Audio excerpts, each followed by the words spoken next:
designed to protect the last remaining North Atlantic right whales last month. The rules would expand seasonal low zones off the East Coast and require more vessels to comply with the rules. The American Pilots Association is concerned the new rules would make operations more hazardous for pilot boats. I'm Sean Murphy. When news breaks, we break in. The Managing Director of Paragon Trust Company and tax and private client practitioner joins us to bring a common sense approach to money in a world of total insanity. Let's welcome Tony D'Angelo. All right, he's taking Connecticut by storm. He's our very good friend, Tony D'Angelo. You can find out everything you need to know about him at Tony D'Angelo 7 on the wonderful world of Twitter. Tony, good morning. How are you? Good morning, Lee Elci, and proud to be among you, proud to be among all the great people in the state. Yeah, you got on, we're on a couple other radio stations. Once again, if you're hearing us, or hearing me and Tony for the first time and looking for Gary, Gary's not feeling well this week, and hopefully he'll be back again on Monday. So we keep plugging and playing and plugging along, and Tony D'Angelo is again our Tuesday morning guest here down in Ledyard out to the entire state. So where do you want to start, Tony? Well, I first like to say hello, and, we get new kids all the time. We have new kids today, and, by way of introduction, I like my role here to be calling the balls and strikes. I am a conservative independent. I've just about voted Republican my entire life. I'm not a Republican. I want to call things for what they are, and that is important to me.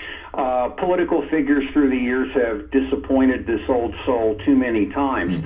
But with that, I've been studying with interest this recent, I don't know what you want to call it, a tempest in a teapot or hubbub about the Fox News and the New York Post have propounded a story of 80,000 IRS agents under the Inflation Protection Act, and they're coming, they're locked and loaded, and, especially what we saw last Monday night, we all have a matter of concern. Now, if you read social media, Lee Elci, you see people who are really bent out of shape about this, from shock to fear to anger to contemplating violence and all that kind of stuff. And one day it dawned on me.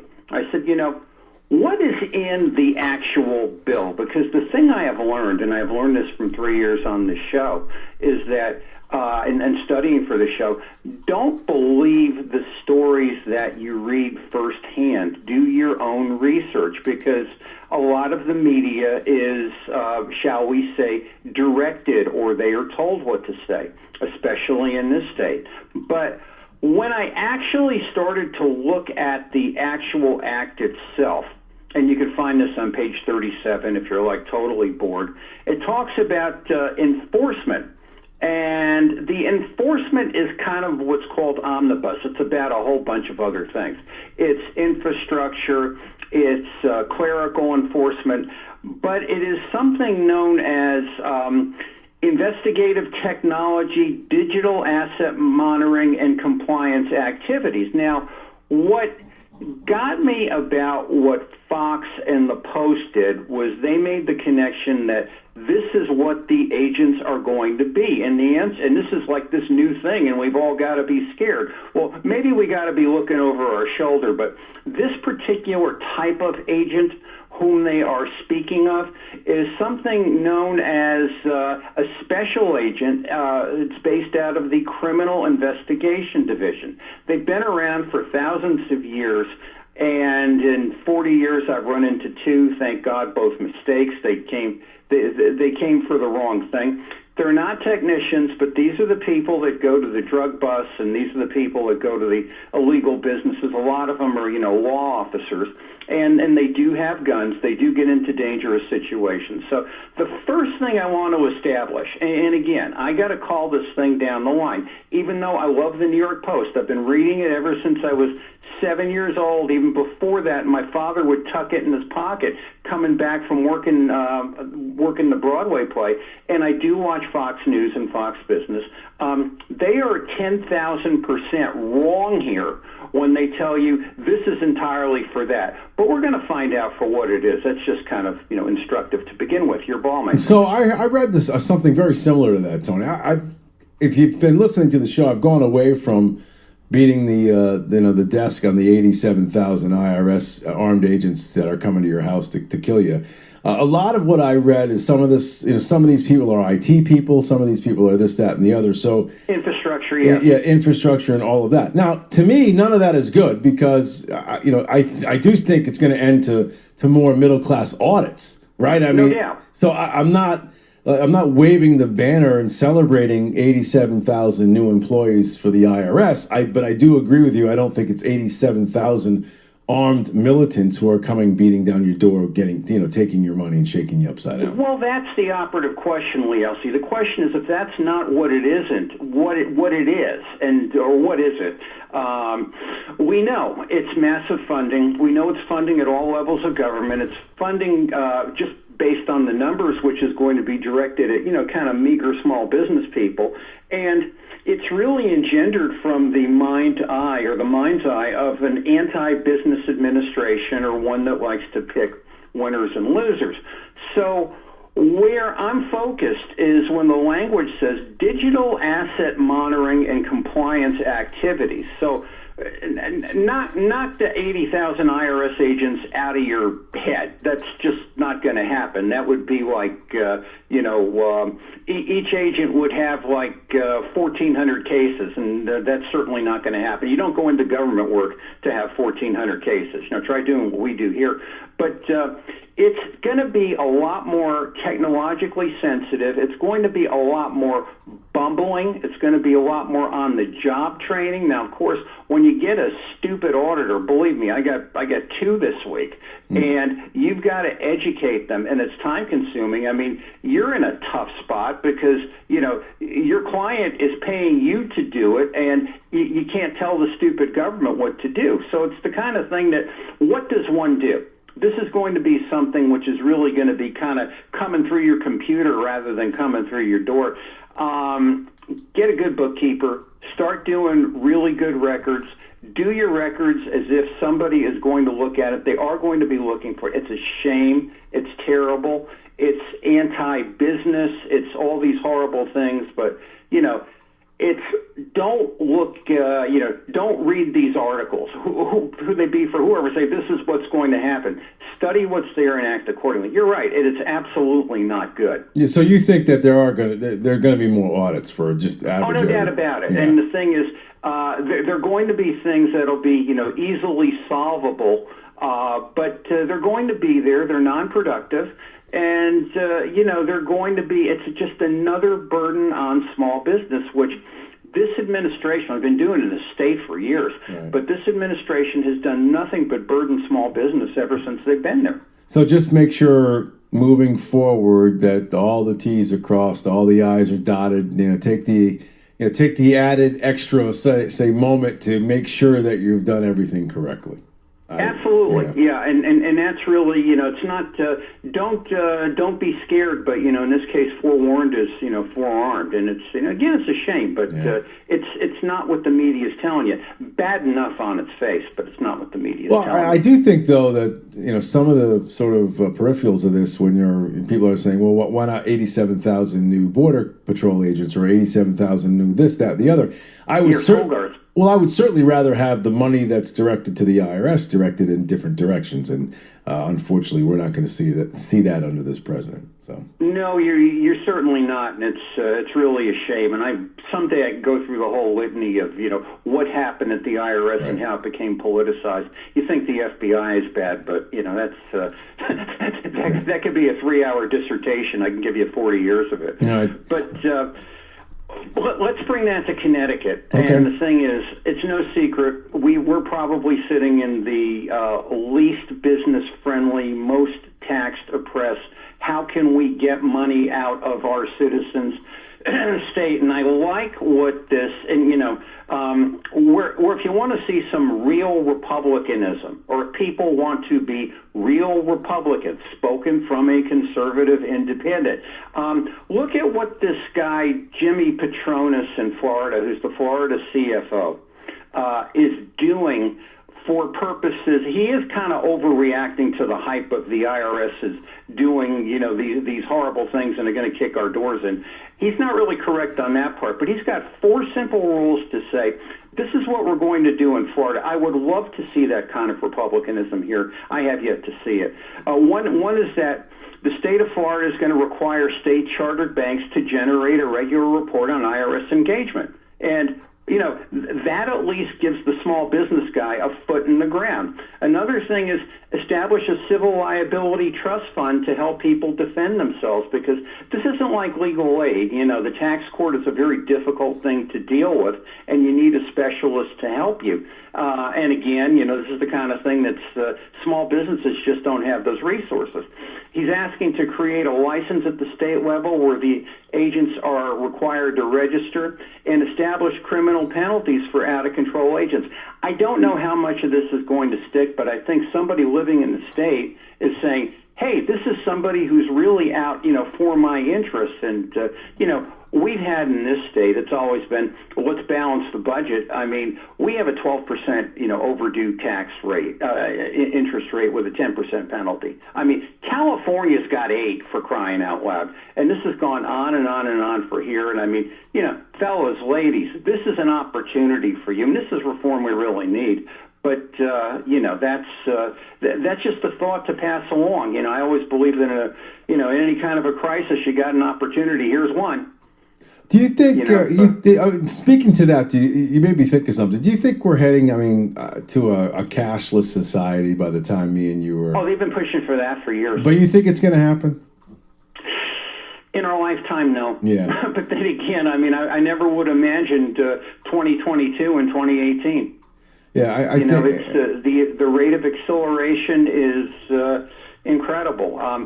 I think if you get enough people in the government to warrant or to do it, yes, it can happen. I mean, I don't think it's going to, at least probably not for the next, I'd say 8 to 10 years. It seems like, Tony, with the technology that we have, somewhere along the line, filing a tax return is no longer going to be necessary. If everything's digital, you know what I mean? It's bang, bang, bang, bang. Why are you filing a tax return if they can follow every single penny that you spend? Oh, and they'd love that. They'd absolutely love that. Of course. All right, let's move from that to pot banking. What does that mean? Yeah, we're going to talk a little pot banking. On this show long ago, we had spoken about DAMA Financial, DAMA. It is an equity. It is an equity which is... shall we say, proffered by Oak HCFT, which is the governor's wife, Ann Lamont, is a functional partner of that. They're involved in, DAMA is involved in marijuana banking. The reason for that is that banking, conventional banks, cannot bank with marijuana concerns unless you go through a whole bunch of hoops where it's not even really worth it. But for the most part, they can. DAMA was instrumental, or Oak was instrumental in leading a $12.6 million offering to DAMA about a year and a half ago. Now, with that, we were talking about this maybe 2 years ago, and the Hartford Courant, which has been very good at copying our homework ever since we started this, ran an article about it, and immediately, OKCFT pulled DAMA from its site. You can follow the article, you can go to the link, and you're going to see a blank page. It's okay, I've got all the slides here. But basically, what it comes down to is that we now have, shall we say, legal pot in the state. And what's supposed to be happening is the banking commissioner, the commissioner of consumer protection, along with the General Assembly, is supposed to be working on a banking system for marijuana banking. And, of course, this would be sales taxable. This would be point of sale. And we do not know. Well, we know two things. Number one, if you were investing in DAMA Financial, you were told, we're going to get into all these municipal markets, and we're going to rattle off the states. So when they pulled this slide, or when they pulled this offering down, that does not mean that they all of a sudden decided to straighten up and fly right. That means that we pulled the slide down. And I've tried to get information from the Banking Commissioner, Department of Consumer Protection. Nobody's talking.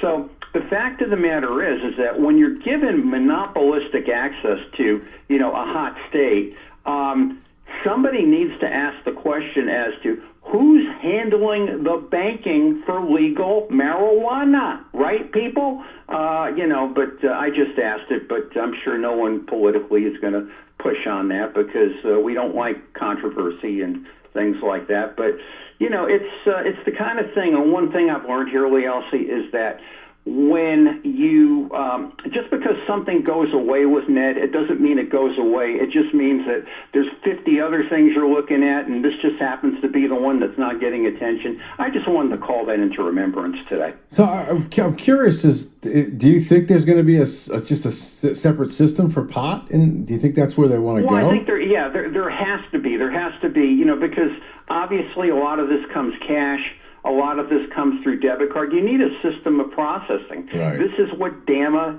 does. And is DAMA involved, or is a vendor told, you can pick any vendor you want, but they've got to meet all these specifications. And the only one, Connecticut's great for this, the only one that meets all these specifications as of right now is DAMA, and we're just not, broadcasting that to the world. Do they do it for gambling? Should they do it for gambling, or is that I'm really entity? not familiar. But it's the kind of thing. But I think that's probably under the tribal thing. But Okay. It's oftentimes. When you're doing something and you're trying to steer business to your buddy, you make it where what goes on with your buddy is proprietary. This is a perfect example to do this. I really can't speak for sure as to the casinos. All right, circle back to something we talked a little bit about last week. Yeah, and I'm glad I got everybody here for this. There is something in effect. It is called MyCTSavings. It is a state savings plan. Started with legislation. You'd asked me last week, Lee Elci, about when did this actually start. The legislation actually was enacted in 2016. It passed along party lines pretty much. All the Democrats, yes. All the Republicans, no. But this is a mandatory retirement savings plan. All businesses and workers in businesses of 5 or more must participate. Now, it doesn't mean you've got to participate in the plan, but you've at least got to register. Depending on the size of your business is when you have to register or acknowledge it. 100 more employees was this past June. 26 to 99 employees was October. Will be October, and March of 23 is 5 to 25. Now, the controller, Natalie Braswell, estimates that 30,000 Connecticut businesses need retirement plans, and this is a huge market. And where it is a, how could I put it? You can opt out.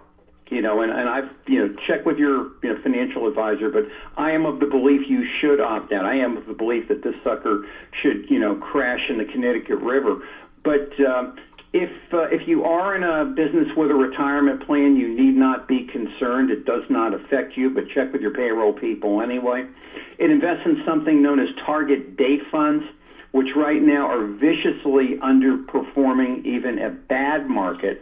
But what's terrible, and it's actually not terrible, but it's kind of predicted in any situation where there is a quasi-public, whatever a quasi-public entity is, I don't know, but wherever there is a quasi-public entity in the state of Connecticut, there is going to be crookedness. And the retirement plan processor doing all the financial processing is a company known as Vestwell, which is a major investment in something called IMO with Oak HCFT. So it's sort of like another backhanded Ned deal. Now, what I said last week is I've got to find out the length of this contract and what Connecticut is paying. And I got a very nice person at the authority who sent me a 60-something page contract. And those things, the most functional things in any contract, what are you being paid? And for how long, and how long is this commitment made? Lee Elci, they gave me 5 black pages. 5 black pages. I'm going to put them up on Twitter. Black? What do you mean by black? I don't know what that means. The biggest deal in the state, that's like, you're not supposed to know this. We did this, so, go fly a paper airplane. I don't know what you mean by black pages, like nothing Well, on it. they're redacted. In other words, all that goodness. information, as Hey. far as the terms, the cost, the duration of the contract, black. Are you blacked kidding out. me? That's unbelievable. You know, Tony. It's unbelievable, and it's a net deal. Of course, everybody's wondering who doesn't listen to us. Really, what's a net deal, guys? That's a net deal. And you know what gets me very angry, and I'm just going to conclude by saying this as we're running out of time. All the things we've done over 2 years. You know, we've Oak-Age CFT, where we saw genetic testing. Nobody else did.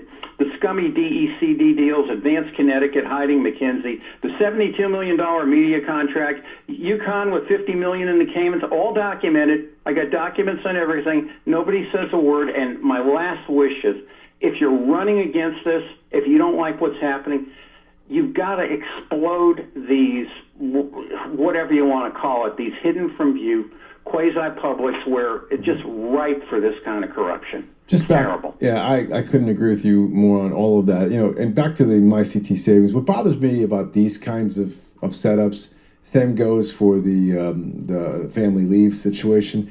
Let me opt in. If I want to do it, then let me opt in. Don't opt in for me. Make me opt out. I hate when they do that kind of stuff. Well, I mean, I hate to be a fast-talking DJ here, but where I gave everybody the number to opt out last week, now you've actually got to go on the site and register. People are listening to what we're doing, Right. and I'm very grateful for that, but this is just the way they are. Let you opt in. Yeah. Exactly right. Don't make it difficult for you to opt out. Exactly. Tony D'Angelo, follow him. Tony D'Angelo 7 on Twitter. Tony, thank you, pal.